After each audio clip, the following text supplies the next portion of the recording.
this is a really, really exciting time, not only to be a college student athlete, but also a prospective student athlete. The NIL rule has and will fundamentally change the landscape of college athletics, and in particular for our purposes, for college recruiting. It is only 3 months old, and there are still a lot of unknowns, and there will continue to be a lot of unknowns as this kind of plays out here a little bit. And so with that being said, I wanted to bring in an expert in the field, as much as an expert can be here in the past several months as it rolls out. And Chris has joined us from Opendorse, and Opendorse is the leading NIL company in this space. And so Chris has a great background in college athletics at K-State and kind of the digital content creation marketing world, along with the University of I'm in the Midwest, I would say South Dakota, but it's actually the University of San Diego. And so what I'll do now is, Chris, thank you for joining us, but I'm just gonna turn it over to you and kind of let you kind of guide us through this landscape here. Yeah, no, thank you, Tim. And thank you everyone for tuning in.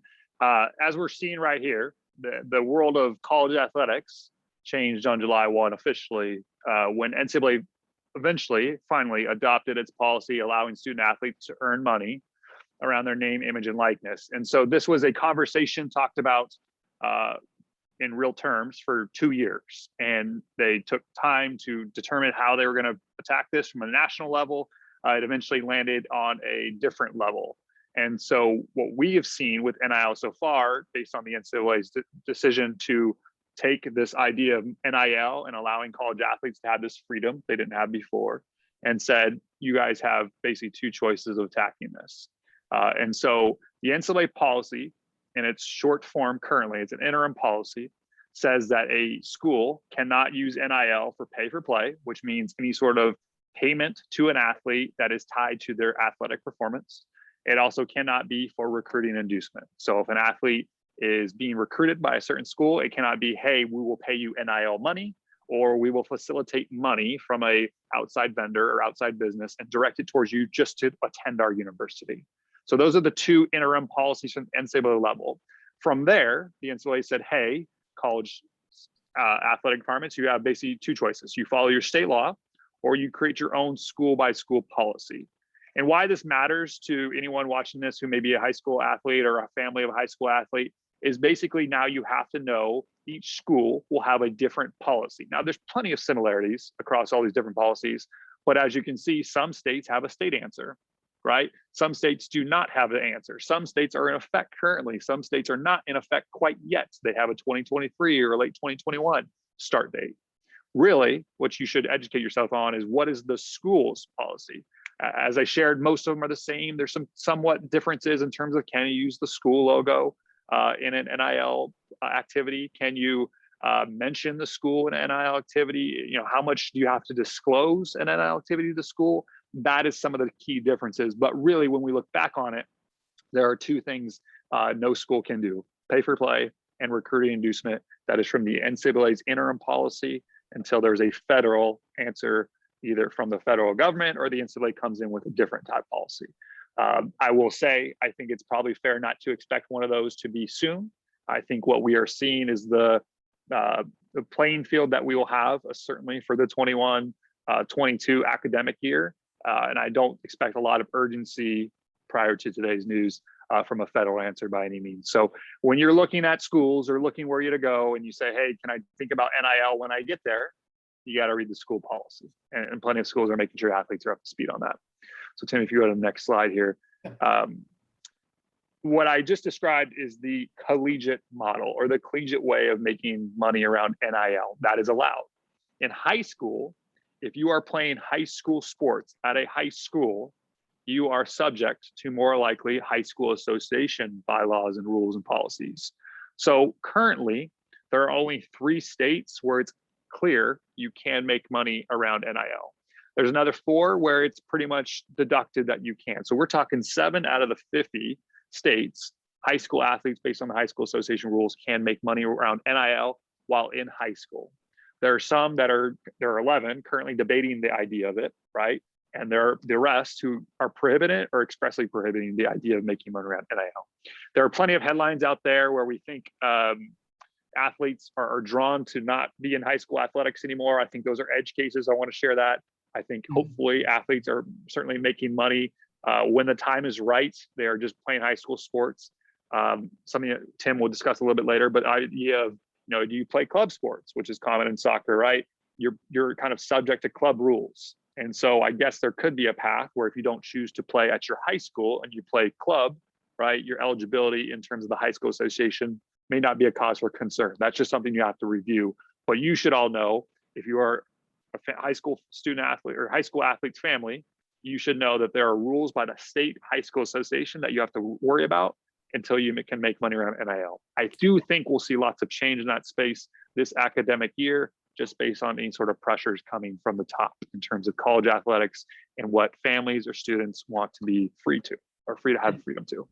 And Chris, I think that's really important to stress, is that even though all of our clubs operate under a different competitive platform, whether that's, USYS, US Club, USSSA, whatever it is, that there are different rules, and it's very, very important before going down any type of path to make sure that parents, players are very educated and up to date on those different type of rules associated with those platforms. Yeah. And as you change the slide, I can add, obviously, this is a common topic for people to discuss. So finding those rules is probably a little easier. You just have to reach out to the right point of context. I do want to pull back just a little bit, because that's the kind of the rules, the playing field that we all operate within NIL.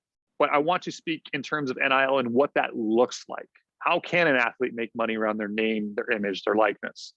So I pulled 8 examples. These are the most common examples that we've seen so far in terms of the first 100 days, first 3 months of NIL in college athletics. This is where athletes are jumping into this space. And if we start in the upper left, that's relatively easy. I use quotations there. Video monetization. Imagine having a YouTube channel or Twitch channel, and you have basically pre-roll ads or ways to put commercials on the front of that, where you're collecting pennies based on your following to watch that video, right? So that is something you continue to earn money around. Video shout outs, you can think of products and services like Cameo, or basically fans say, hey, athlete, I'm a supporter of your program. Can you give me a birthday shout out, or give my best friend a birthday shout out, or whoever it may be. We've seen lots of athletes jump into the apparel side, right? So apparel without school marks is what they can license and merchandise and sell and make their own profit. Or if they have their own personal brand logo, they have stuck it on their own merchandise.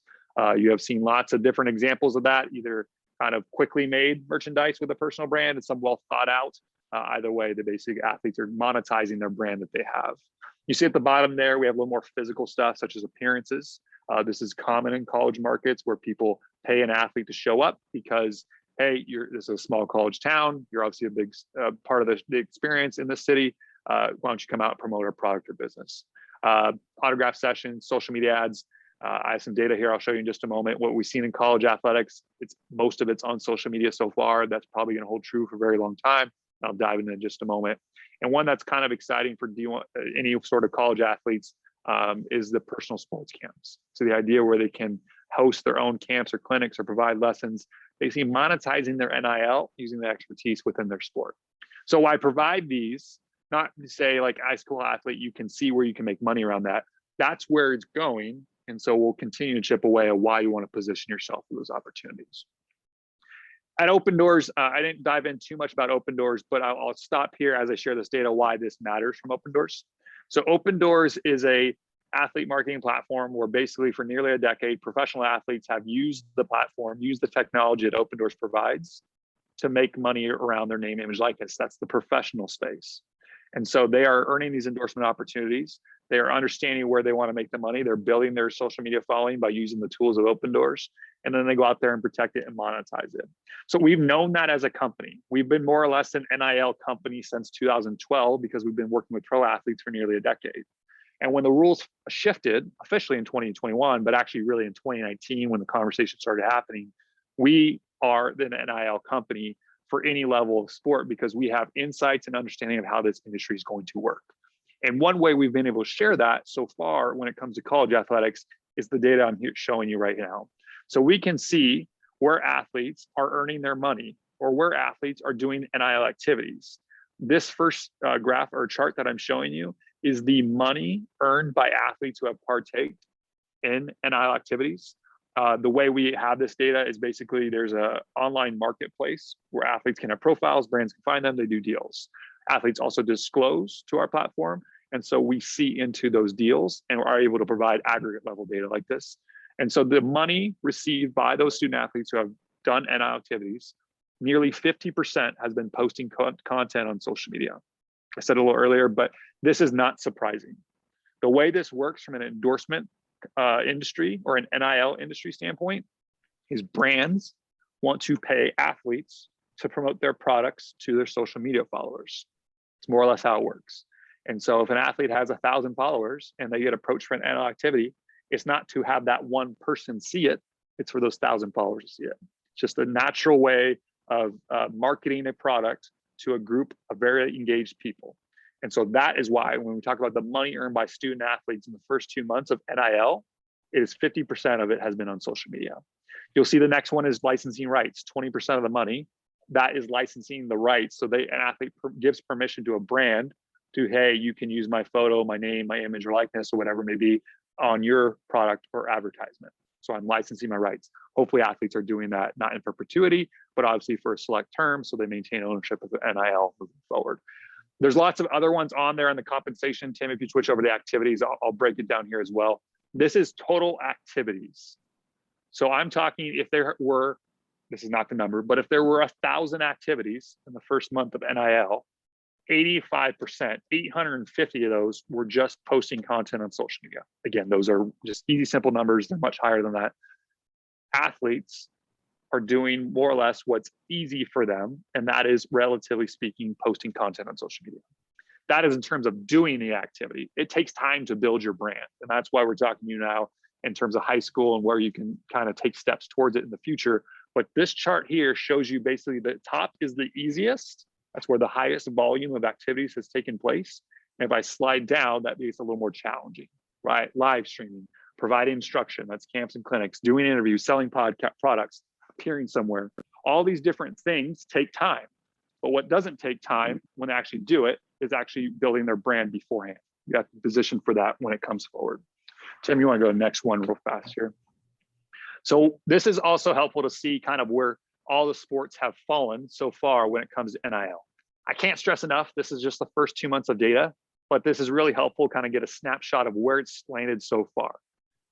The reason why football, American football, of course, is the highest here is because the volume of athletes, as we entered the fall, those are the athletes who jumped in immediately. But you can see on the total activities, the chart on the right, women's soccer is the 5th highest sport, right? And if you look on the total compensation, soccer, men's soccer is near the top there. Like soccer is not by any means outside of the purview of NIL. We are showing lots of different sports here. Keep that in mind. NIL has touched athletes in every sport in just the first 2 months. It has touched every sport in terms of male-female split. It is just basically what athlete has the brand to justify a brand to spend money in that space. So I want to draw away from what's at the top because this will start to level out as we have seasons start taking place, right? Fall turns into winter, winter turns into spring. Brands are not necessarily tied to the athlete's career. That's important to keep in mind. The next slide is really helpful to kind of give you a true dollar sense of the money earned by these college athletes. The average college athlete who did an NIL activity or NIL activities most often at the D1 level earned $500. At the D2 level, it's over $100. And D3 level is $50. So average across all NCAA is $450. This is not per athlete. This is per athlete who did an NIL activity. So the volume of athletes doing activities is much higher than some anticipated, not everyone. But the true dollars behind it, if you leveled it across, it is $450 per month so far for a college athlete. It's not groundbreaking money. We don't want people to think if you're not earning $10,000 per deal, this is not what you thought NIL was. Athletes could earn a couple $100 a month. That can make the difference to offset any sort of costs they may have. Rent, books, whatever it may be. If a scholarship doesn't cover it, the idea is you build your brand, and it's a part-time job. When you earn money around NIL and do NIL activities, you can earn money around that time. So that's the numbers we've seen so far. again, let's take a look back at this in 12 months in and see where this lands. But 2 months, this is how it's shaped up so far. Tim, if you want to go to the next one real fast. So as I shared a little bit about Opendorse, obviously we've been doing this for nearly a decade, working with pro athletes. Our platform has more than 60,000 student athletes and professional athletes using it every day. The way they most commonly use it is sharing content that's shared to them from their team or organization. But now, since July 1, athletes are now jumping on the marketplace or have profiles that they can send off to people to consider for deals. They disclose their activities, and they also get their education. They learn more about NIL. That's what my area does, is we provide athletes that foundation of what this looks like and how they can start mapping out their journey a little bit. We work primarily with college athletes around the education. We have some professional organizations who also use this tool. There's a couple high school programs that have used it because no matter what it is, whether you can actually do NIL today or tomorrow, or you're working towards that point where you are allowed per the rules, there are things you must understand before you get there, because you need to build it during that time. You need to protect it always. And when you're freshly allowed, that's where you monetize your brand. Tim, you want to go to the next one here? These are just a few examples of the pro athletes who use this platform to make money around their NIL at the professional level. The next slide kind of shows some college athletes who dove in the first 2 months to make money around their NIL. I'm a little Lincoln heavy here because I like to talk about Lincoln. That's where we're based out of. We're very prideful that we're a Midwest company based in Lincoln, providing these opportunities for athletes across the country. So if you're from Nebraska or you're familiar with Nebraska, you certainly recognize the company on the right. But lots of athletes are finding either national deals, but more realistically, local deals. So when we talk to athletes around education, we encourage them to think not only about maybe where their college is located, but maybe where they're from. So if you're a high school athlete and you happen to earn a D1 opportunity or even a D2 opportunity based on the size of the community, you could very well go back to that home market and say, I want to help your business grow and I want to use my NIL to help you grow. They may want to do a deal with you because all your followers are back from there, right? So that's something to keep in mind, is NIL is affecting every athlete, every sport, every gender. It's also at levels of the national level, regional level, or local level. And that local could be college markets, but most importantly, the home markets where these athletes come from. And so if they take time to kind of understand and build their brand in high school, they're creating a whole nother separate area where they can dive into NIL. It can be social media, it can be in-person camps or clinics, it can be in-person appearances. You got to think kind of where you kind of position your brand from the very start. Tim, you want to go to the next one here? So this is really helpful to frame it. And if you click it one more time, Tim, this journey, it may not apply to every athlete who ever sees this or every family sees this. And what I mean here is that go pro moment. But if I shift this to whatever athlete's journey is, which is, maybe it's high school and get offers and play collegiately. Maybe it's succeed at the high school level, but not play collegiately and have a career after that. Whatever we kind of shift that time frame to, this trajectory follows the same path. So that top line is your athlete success. And if your brand is only about the athlete success, your athlete influence, your personal influence, your brand follows whatever you do in competition, on the field. And so what we encourage athletes to say, whatever that window of opportunity is, this gray box, and this gray box is kind of playing out what it looks like if you go to college and play collegiately. That window of opportunity when you're on campus, when you have natural engagement with your brand because people are supporters of the program, supporters of the school, supporters of the team over the years, that's important to say, that's when I want to build and potentially monetize my brand, because now that strips your personal influence away from anything you do from athlete success. When you talk to an athlete at any age and they talk about brand or what that means, what you're literally talking about is their career after sports. So you're talking about the athlete and everything else. And so if an athlete starts to understand, hey, my career is going to go down a normal path, right? You just physically can't do this forever. But I understand my brand is going to be with me forever. I can strip away anything I do from athlete success and allow my brand to be bigger than that. And now you have a career, once your playing career is over, a career in things that you care about. We talk about this all the time. NIL, in terms of education and brand building, yes, there's dollars behind it. But any athlete can look at it as an opportunity to basically position themselves for the future they want, because it's authentic to what their brand should be about. And so they share content that matters to them. They share things that matter, that help improve the situation they're trying to create for themselves. So this is NIL. This is brand building. This is where the athlete takes ownership of their future. It's just no different than the recruiting process or whatever it may be. Tim, you want to go to the next one real quick? So most often people are going to ask, okay, I'm in high school or I'm not allowed to do this yet. What can I do? Well, Tim just emphasized it and I'll emphasize it again. Understanding rules is step one. This is applicable in everything you do, right? You get hired for a job, you got to know the rules. You get hired or you get asked to do something, you need to understand the parameters you're working within. This is the same. So if you happen to be in a state where the high school associations do allow you to earn NIL, great. But you should understand what rules you need to play with when it comes to monetizing your brand. But no matter the rules, there are things you can physically do now, no matter what. And the first one is just identifying your why. Like, why are you trying to build your brand? Why do you think NIL is something that excites you? It can be as simple as, well, I want to use my brand to benefit others. I care about the community. I want to kind of put myself in positions as being a community leader. I don't necessarily want to monetize it, but I want to express my brand in that way. Great. Maybe you want to work with companies who also care about the community and you want to monetize your brand. Great. Identify those companies. Are you just trying to help offset some of the costs, right? So there's a little bit of that work involved in terms of making sure you hit all the deals.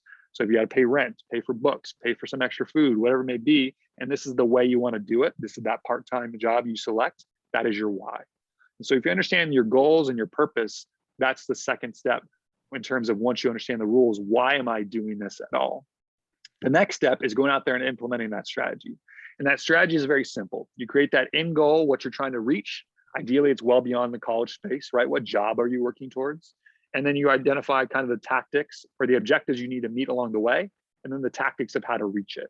So if you are saying, I'm trying to grow my brand because I want more people to know about my major or study, that's great. You kind of share once a week about that. Or maybe you want to post about a certain coffee shop, and because you want to earn money with that coffee shop because you love them and you love going there, great. You start posting related content to that. That's your tactic to meet that objective because you're serving your overall goal. That strategy is proven time and time out. So if you talk to any college athlete who's doing money around NIL, the ones who are doing it in the most careful and the most approachable way, they have a strategy behind it. They have values, they have their authentic self, they're holding true to that, and they understand why they're doing this in the first place.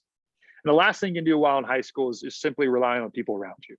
College athletes are kind of feeling like they have to walk into this alone, but really that support system they've had along the way in terms of the recruiting process, that support system they've had in terms of their academic career, that same support system hopefully can help guide them to identify their why, understand how they can implement their strategy. What rules do I need to follow?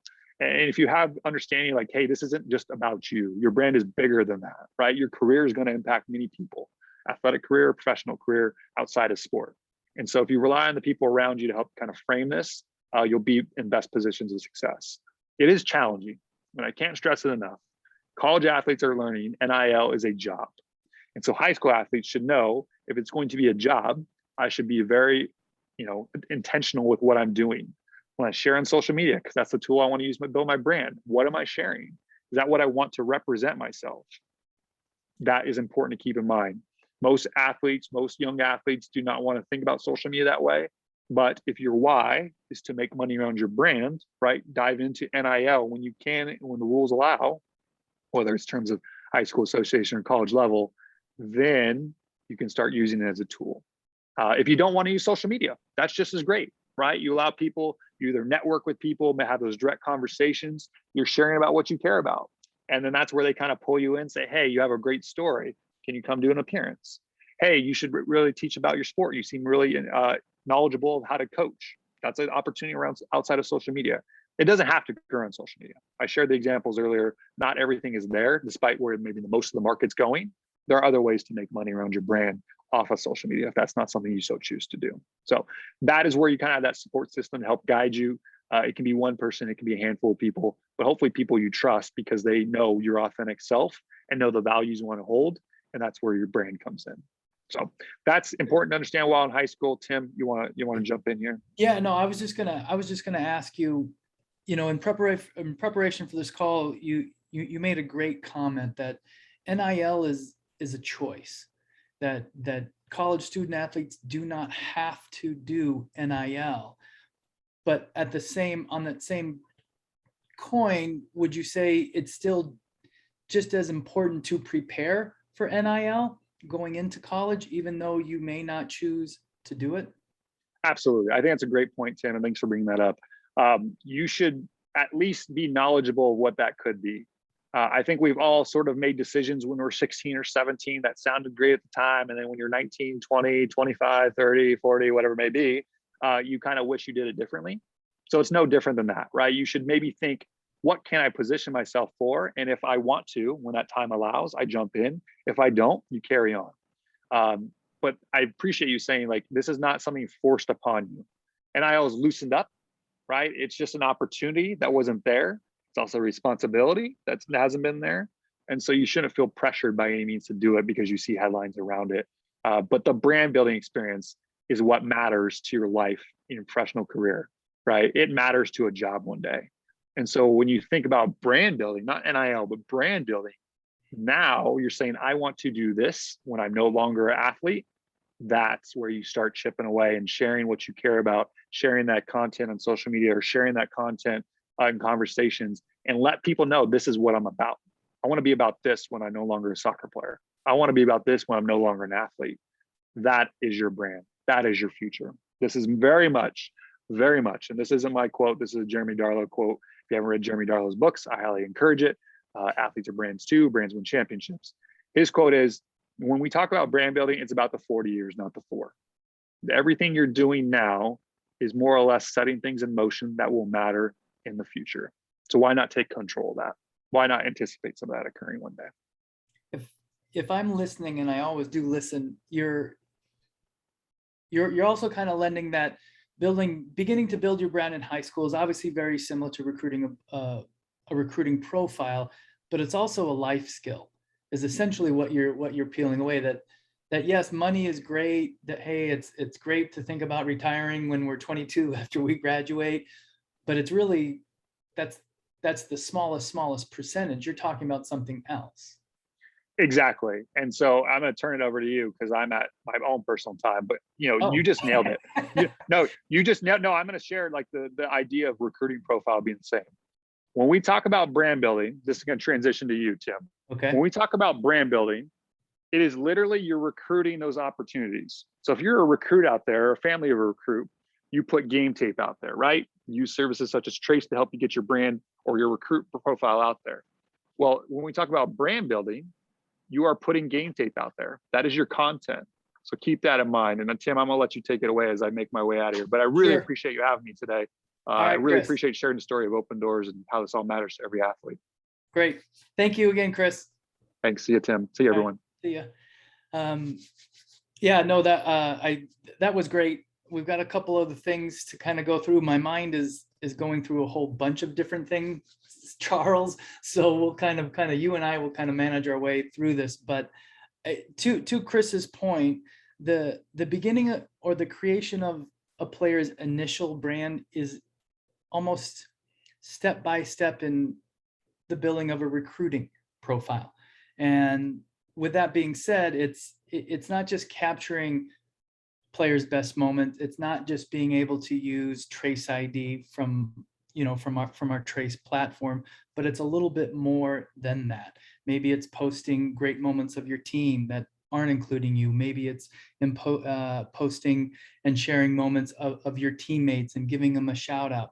Anything when it comes to brand, especially going through social media, is really an extension of your character, your online character. And I think those were really important themes to pull out from Chris's discussion. And as we have this slide up in particular, Charles, we are talking about obviously Trace and Trace ID, and I'm really excited to let everybody know that in the next, maybe 4 to 6 weeks, we are going to be doing some really incredible updates to Trace ID that will help a lot with kind of this building the brand and kind of align Trace ID with this kind of new space and with this kind of momentum here as we go. So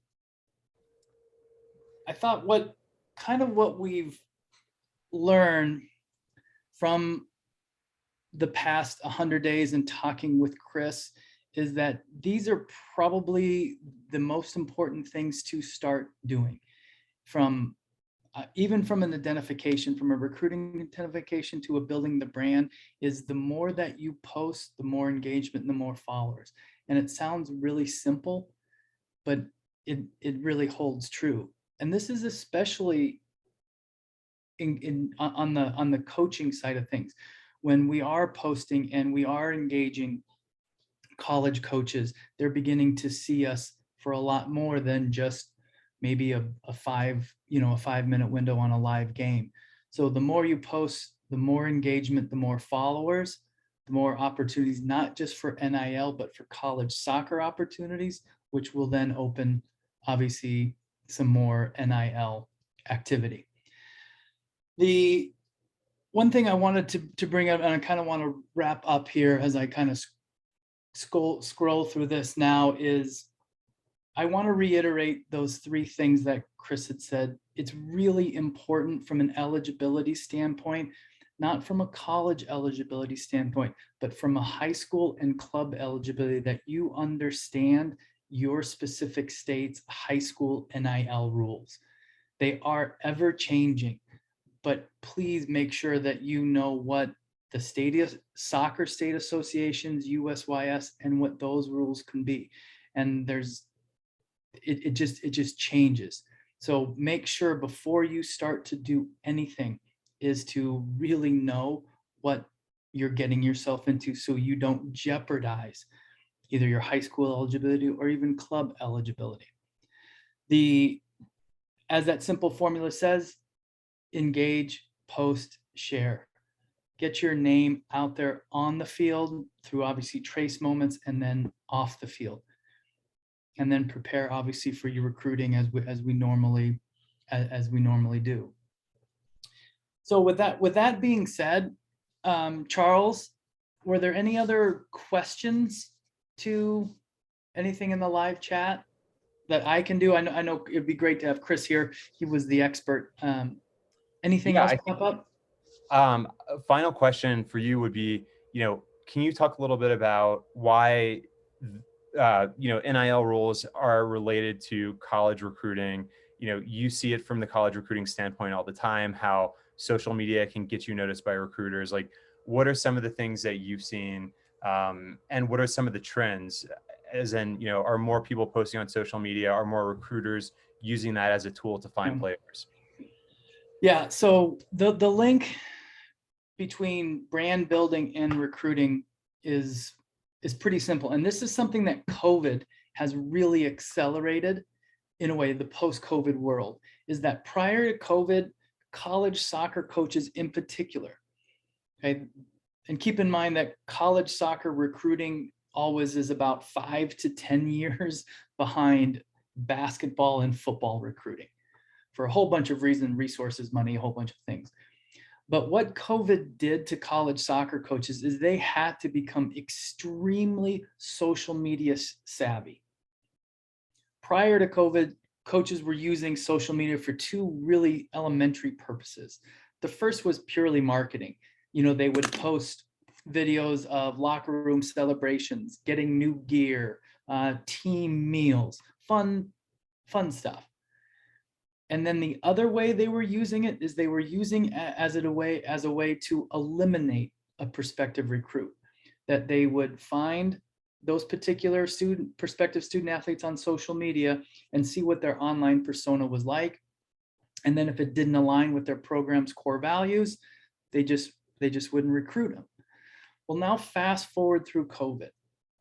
Now college soccer coaches are just like football and basketball coaches now, where they're using Twitter, they're using Instagram, not just as a way to eliminate a player, but to continue to track long-term, to continue to show interest. And then on the other side of the equation, now soccer players are getting really smart. And if you look across Instagram, you're seeing these great Instagram accounts of players who are posting not only their trace moments, but they're posting training moments, different training tips, that they are building their brand at the same time that they're trying to generate college soccer opportunities. So they really do go hand in hand. And just like Chris had mentioned, that it's important to begin now so that you can come to that decision or that opportunity later.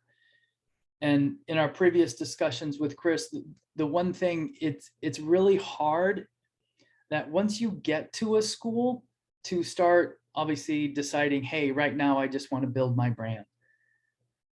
It starts long before that. And that's why tying it in with the recruiting process, when you get to college and those NIL opportunities open, you're going to have a really good following. You're going to have a really good working knowledge of that, which is going to hopefully turn out to be just a little bit more lucrative than anything else. So Awesome. Well, thank you for your time, Tim. yeah. And thank you to Opendorse for helping to put this on. That's a wrap. All right. Thank you. Much. Have a good night.